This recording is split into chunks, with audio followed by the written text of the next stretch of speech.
Salut à tous, c'est Cloud, j'espère que vous allez bien. Ça me fait super plaisir de vous retrouver aujourd'hui pour cette nouvelle vidéo dans laquelle on va parler du Classico qui approche à grands pas. Pour l'occasion, j'ai sorti le maillot du Real comme vous le voyez, mais ça ne veut dire en aucun cas que ma vidéo va manquer d'objectivité. Vous pouvez en être sûr puisqu'on va s'appuyer sur des statistiques, des faits, une analyse complète pour prédire qui va l'emporter dans ce fameux et tant attendu Real Barça. C'est parti.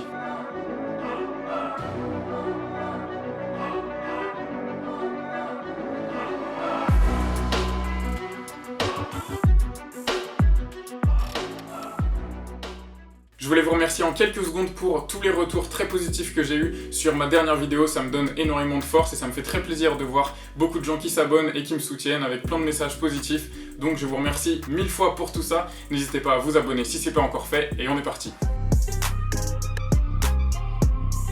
Au niveau de la situation actuelle, on est dans une course au titre qui est encore très serrée en Liga puisque l'Atlético est en tête avec 66 points, le Barça juste derrière lui avec 65 et le Real 3 points derrière l'Atlético avec 63 points. Il reste encore quelques journées à jouer donc ça donne encore plus de suspense et on va regarder tout de suite la forme des deux clubs. On commence avec l'équipe à domicile et donc du côté madrilène, il y a pas mal de positifs ces derniers temps. Ils l'ont emporté 3-1 contre Liverpool cette semaine en Ligue des Champions et ils sont toujours dans la course au titre en Liga. Depuis début février, ils ont remporté 10 matchs sur leurs 12 derniers, uniquement 2 nuls concédés, donc c'est plutôt positif, surtout quand on voit le jeu qui est proposé par le Real, qui n'est pas toujours très incroyable. C'est aussi dû à un très grand nombre de blessures, plus de 50 blessures cette saison pour le Real. Ça explique aussi pourquoi il va y avoir des absents pour ce match contre le Barça. En effet, Ramos est encore blessé, Varane a le Covid donc sera normalement absent, Carvajal est tout juste de retour de blessure donc assez incertain, et Eden Hazard lui aussi de retour de blessure, pas sûr qu'il joue le match entier, ça m'étonnerait, il rentrera sûrement en fin de match peut-être.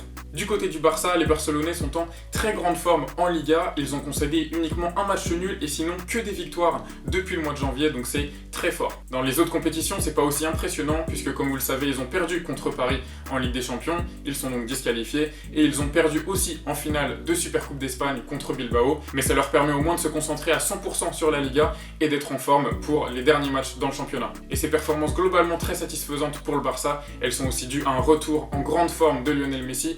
Il est à 23 buts et 10 passes décisives sur les 27 matchs de Liga. C'est le retour du grand Messi, comme on le connaît. Pour les absents côté barcelonais, Piqué est très incertain puisqu'il est apparemment toujours blessé et il ne jouera sûrement pas le match à 100%. Et Coutinho et Ansu Fati, eux aussi sont toujours blessés donc seront complètement absents pour ce match. Voilà pour l'état des lieux et la forme des deux clubs. On va maintenant s'intéresser aux clés du match, aux facteurs qui peuvent faire basculer ce Classico. On regarde ça tout de suite.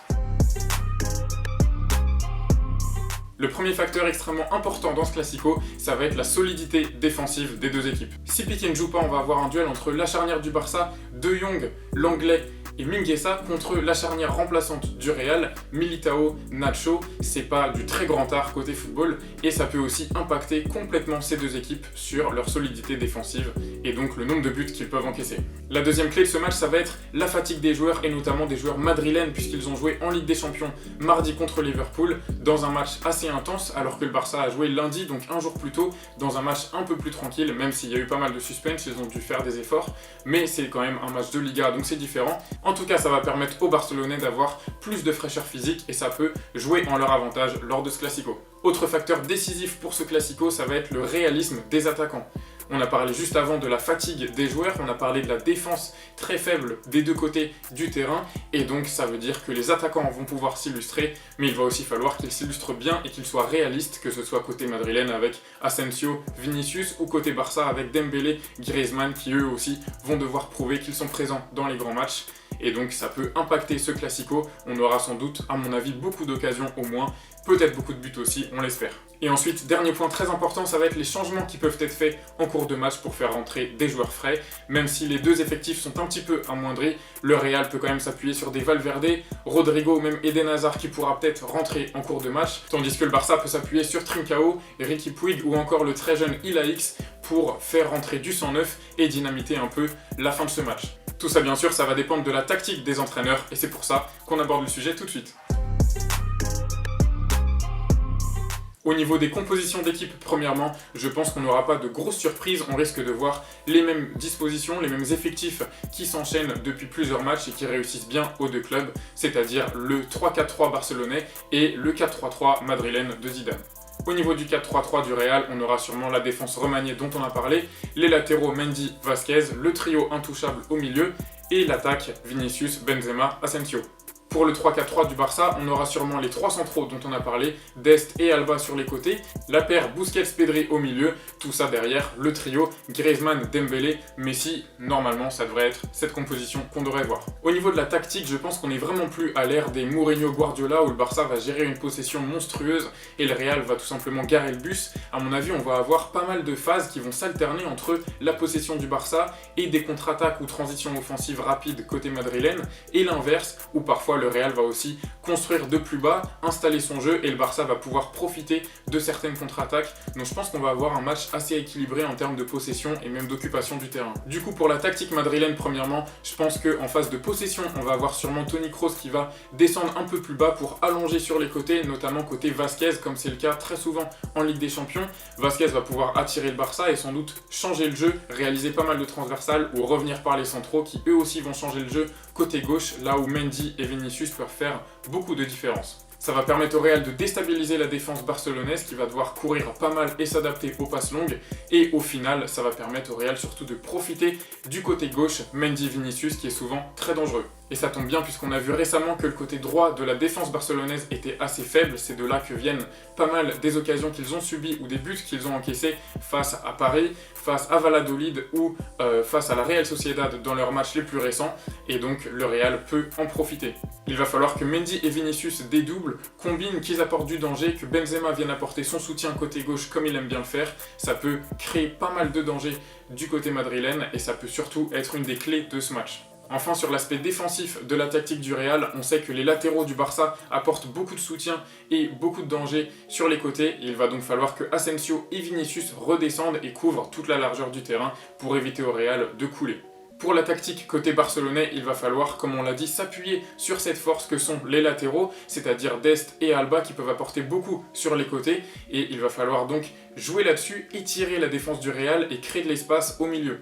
Évidemment, lorsque la défense du Real sera très étirée à cause de ce jeu sur les côtés, il y aura beaucoup plus d'espace dans l'axe, de l'espace pour Messi qui pourra créer des actions, créer des décalages et amener du danger pour le Barça. Et même si on sait que le Barça est très bon dans la construction lors d'attaques placées, je pense que lorsque le Real sera en phase de possession offensive, le Barça, dès qu'il récupère la balle, peut faire des transitions très rapides, des contre-attaques pour amener du danger et s'appuyer sur cette force, cette explosivité qu'ils ont cette année avec des Dembélé, des Griezmann en contre-attaque qui peuvent là aussi amener beaucoup de qualité et du coup pas mal d'occasions de but pour le Barça. Défensivement côté Barça, il va falloir rester très solide dans les airs, ils ont une charnière à 3 donc ça va les aider, mais on connaît la qualité de jeu de tête de Benzema donc il va falloir surtout faire attention à ça. Il va aussi falloir bien bloquer le côté gauche de l'attaque madrilène pour forcer le Real à repasser par l'arrière, aller jouer du côté Asensio-Vinicius qui est un peu moins créatif, un peu plus stérile et donc annihiler un petit peu cette attaque madrilène. Voilà ce qu'on peut dire sur le côté tactique de ce match, comment les clubs et les joueurs vont évoluer sur le terrain pendant les 90 minutes. Maintenant, il est l'heure de passer au pronostic.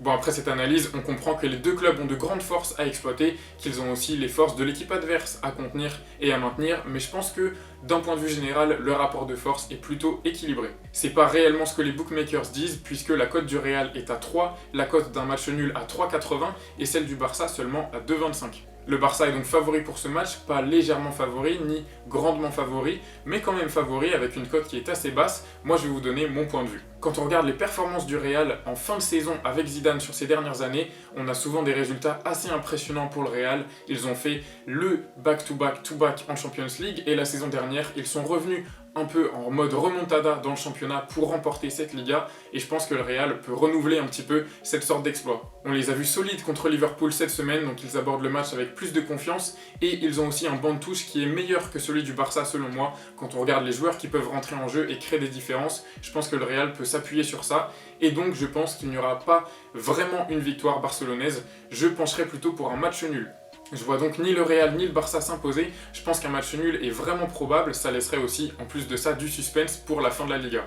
La cote du match nul est très intéressante puisqu'elle est à 3,80, mais si vous voulez des paris un peu plus safe, le premier que je vous conseille c'est les deux équipes marquent à 1,45.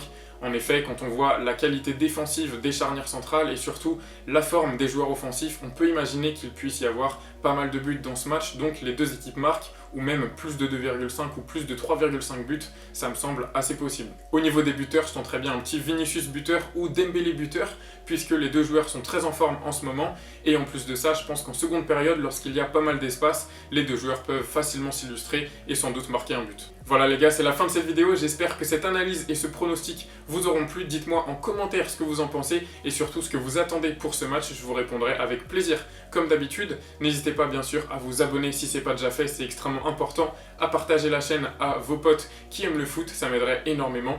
Et puis on se retrouve très vite pour de nouvelles vidéos. C'était Cloud, prenez soin de vous et à bientôt.